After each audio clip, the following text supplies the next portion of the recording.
What's up, guys? I'm Dennis from Alesana. I'm hanging out with Robert here at Punkvideosrock.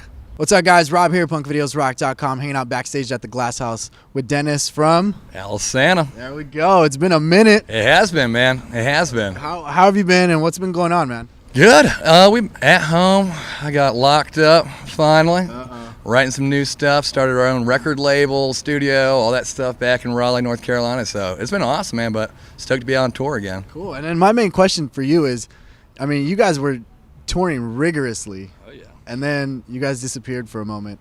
So what happened? Where'd you go? It was, a moment when, and we've been a band for 10 years now, and Sean had a kid. I was getting ready to get married and stuff. We just had to pause for a minute, and we just pretty much started writing new stuff, and then coming back full force, and then hit it. Nice. And then, what was it like coming back? I mean, was it like starting over again? Did the same fans come out? Yeah, it was weird. I mean, we used to tour 300 days out of the year, Yeah, that's nuts. And it was a different adjustment period. I think the weirdest part was getting used to not constantly being in a different city for numerous days on end. But it's been awesome, man. And the response to this tour, the Decade Tour, has been incredible.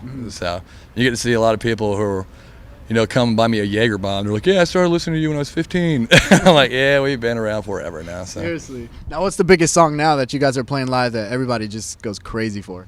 Ooh, I've been really happy about the response to Nevermore. Okay. Because I didn't know. It's the brand new song if you guys haven't heard it yet. Yeah, from the Decade EP, and I didn't think anyone would know it, and it seems like everybody does, which is awesome. So it's a good feeling to know kids are still listening to new stuff and are out there to see it. Exactly. And speaking of the new EP, will it be different from the previous music that you guys put out with storylines and such? Or This is. I said it's different because this is our first autobiographical album.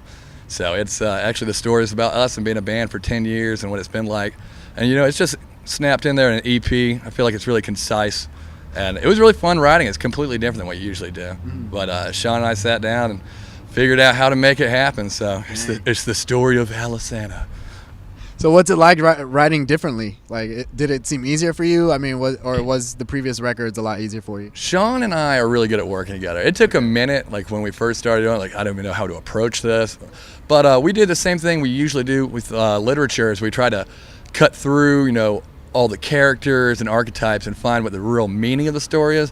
So we did the same thing about, one song would be about tour and what that really was like, about the industry, whether it's bullshit and whatnot. And, it came out really well. So it's translating it through the lens we use for other stuff, but this time it's about us. So. Awesome. Now, when you guys decided to start, well, obviously you guys have been doing it since you started the band, but why did you guys start writing your music in, writing stories and fantasies and such? We're really big nerds, and it comes from the old D&D days in high school and all the fantasy novels, The Wheel of Time, and when Sean and I met, that was one of the first things we connected on. That we were both huge bookworms, and it seemed like everybody was kind of doing the same thing. I mean, a breakup story is great, but Frankenstein's a way cooler love story, and pulling everything out of that and trying to put a new twist on it in perspective. So it came out of the nerds within, man, and I'm so glad that kids got it because I was like, I don't know if anyone's gonna like this. I remember those shows, man, and I'm sure it's even crazier now. But I mean, like we were mentioning earlier, like Chain Reaction, for example, like there was no way that I could go to that show and then go home like without being drenched in other people's sweat or whatnot, Yeah, you don't want to go to a rock show and be cold, man. You want to be nice and steamy in there. Exactly. But it is awesome, and it's great to see that kids are so into that. And when I meet kids who've heard the songs, read the stories, and then gone and read the books the stories are about, that's the big thing for me.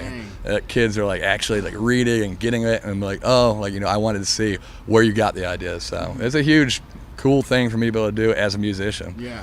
Now I know the EP comes out April 1st, but any plans for the final part of the trilogy? Final part of the trilogy. Everyone wants to know. Seriously. Again, squeeze out too many details, but we've started working on it. When we get home, we're going to be hitting the studio real hard. And that's the cool thing that, we live where our studio is now. So, we hang out and then get in there, bang it out, and, get to go sleep in our homes and stuff. So it's been really a fun process working over there at Adelaide. And it's time, man. It's finally coming down to the final chapter of the story. I mean, how are you guys gonna continue afterwards? I mean, a new story, maybe more autobiography songs. Well, who knows? I feel like every author, when they write their big famous story, has to reach that point afterwards. Like, what do you do next? So I'm excited about it. I'm not too worried. we got plenty of other ridiculous ideas and stuff to write I around. look forward to that. I Yeah. look forward to it. Now, speaking of authors, is there any new authors that you guys have been into lately? New authors, I don't really listen or read a lot of contemporary stuff. I'm just like a fantasy nerd. Okay. But Robert Jordan's has just passed away. He's the guy who writes Wheel of Time, and they're about to finish that off with an awesome, I think it's his son doing it. I am so excited about that, because that is like 14 books that are all a couple thousand pages. That could be another trilogy right there. That's it. I wish. I'm pretty sure I get sued for that. How do you guys feel when books turn into movies? Do you think the movies do them justice, or do you think it just ruins the book for you guys? It depends, and it definitely depends on who's translating it, how, and stuff. And I really like the George R. Martin stuff with A Song of Fire and Ice, which is the Game of Thrones series. Okay. I love it. I think it's such a killer job with it. So sometimes they nail it, sometimes they butcher it, and I just want to stab everybody in the face. But no, there's sometimes they can do it. It's really it depends on how good the story is and if someone can translate it to screen well. So now, back to this tour. What has been the best thing about this tour so far? I think it's all the bands have been so cool, man. And that's one of my biggest things. It's like, especially I like touring with other weird musicians.